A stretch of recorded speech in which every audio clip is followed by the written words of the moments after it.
I've now got a randomly sized locations array, and every item inside it is also picked at random, but I've still got a problem. You can see here the locations includes bath twice, and so we do still need to be able to ensure that each item is unique.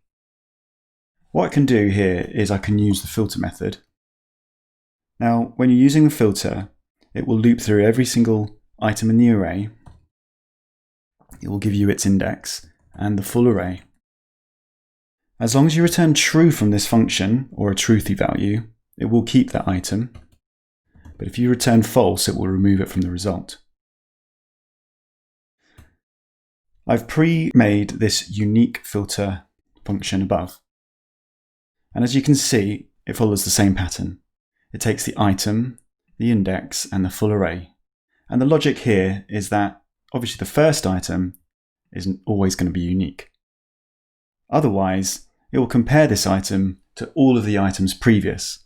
And if it finds it, then it returns false. So we should have a result where all of the duplicated values for locations get removed. Let's try this again.